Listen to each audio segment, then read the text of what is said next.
সালামু আলাইকুম।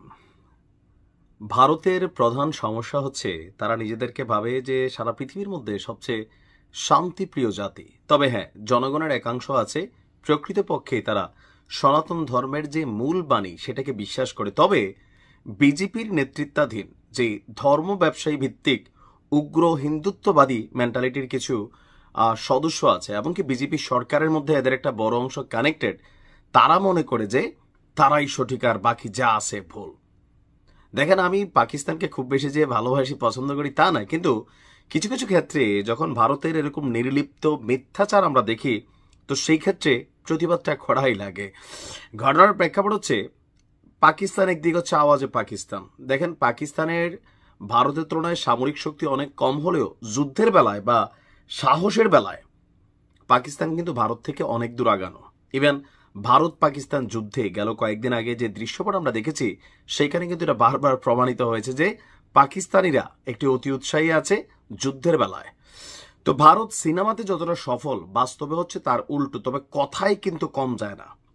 ভারতের পররাষ্ট্রমন্ত্রী জয়শঙ্কর এই মুহূর্তে ইউরোপীয় ইউনিয়নের একটা মিটিংয়ে বাণিজ্য মন্ত্রীদের সাথে ব্রাজিল যে আছেন, সেইখানে এই কথা সেই কথার প্রেক্ষাপটে নিজেদেরকে বড় করতে গিয়া যে অভিযানটা চালাইছিল অপারেশন সিন্দুর, আমরা দেখছিলাম যে তাদের মন্ত্রী বলছিল যে পাকিস্তানকে জানাইয়া যে অভিযান চালানো হয়েছিল পাকিস্তানের সম্মতিতে, মানে দুই দেশ মিলে একটা নাটক করেছে, আবারও আরেকটা নাটকীয় ভূমিকা সম্ভবত সামনে আনতে চাচ্ছে।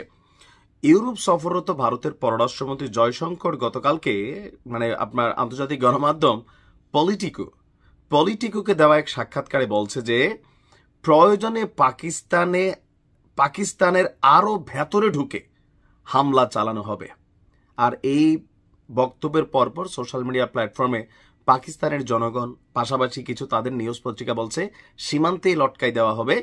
ভেতরে ঢুকা তো দূরের কথা, এইবারে তোমাদের শিক্ষা হয় নাই, আগামীবার আরো বড় শিক্ষা দিব। কেন হঠাৎ করে এই কথা বলছে?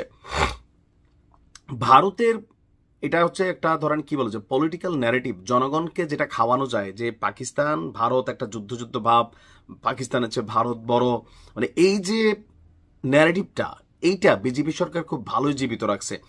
এই ঘটনাগুলোর পর মানে পাকিস্তানের বিপরীতে ভারতের প্রচারণা হচ্ছে পাকিস্তান আবারও যে কোনো সময় ভারতে ঢুকে একটা বড় হামলা চালাবে, এরকম হুমকি ধামকি দিচ্ছে।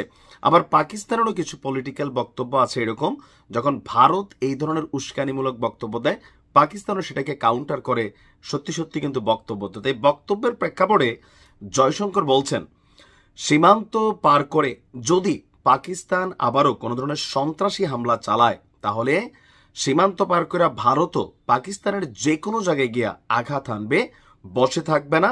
স্পষ্ট বার্তা যে ভারত নিয়ন্ত্রিত জম্মু কাশ্মীরের যে ঘটনা, যদি সেই ঘটনার কেন্দ্র করে নতুন করে আবার কোন রকম ঘটনা পাকিস্তান ঘটানোর চেষ্টা করে, তার বক্তব্য যে পাকিস্তান খোলাখুলিভাবে হাজার হাজার সন্ত্রাসীকে প্রশিক্ষণ দিচ্ছে এবং রাষ্ট্রীয় পৃষ্ঠপোষকতায় ভারতের মধ্যে অস্থিরতা ছড়ানোর চেষ্টা করছে। এখন ভারত কি দিচ্ছে না?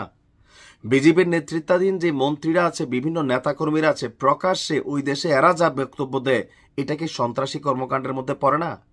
অবশ্যই পড়ে। আপনি দেখবেন ভারতীয় সোশ্যাল মিডিয়া প্ল্যাটফর্মগুলোতে যারা কানেক্টেড আছেন, হাজার হাজার বক্তব্য আছে এদের, মন্ত্রী থেকে শুরু করে এদের বিভিন্ন, বিশেষ করে বিজেপির সাথে কানেক্টেড। আমি সাধারণ সনাতনী ভাইদেরকে বলছি না, বিজেপির সাথে যারাই কানেক্টেড, এর পাশাপাশি আরো একটা ন্যারেটিভ কিন্তু তারা তৈরি করছে। এটা কিছুটা সফল হয়েছে, এই যে ধর্মভিত্তিক একটা পেচকি লাগানোর। তো জয়শঙ্করের বক্তব্য হচ্ছে যে সন্ত্রাসবাদকে রাষ্ট্রীয় নীতির হাতিয়ার হিসেবে ব্যবহারে পাকিস্তান খুবই অভ্যস্ত, ভারতও কিন্তু সেম, বাট ভারত নিজেদের জিনিসটা চোখে দেখে না। তার বক্তব্য হচ্ছে যে আসল সমস্যা কাশ্মীর নয়, সমস্যা হচ্ছে সন্ত্রাসবাদ। অবশ্যই আমরাও সন্ত্রাসবাদের পক্ষে না। প্রত্যেকটা দেশে কিছু গোষ্ঠী আছে যারা ধর্ম সন্ত্রাসবাদকে পুঁজি কইরা, ইমান আমলকে পুঁজি কইরা জনগণকে বিভ্রান্ত করার চেষ্টা করে।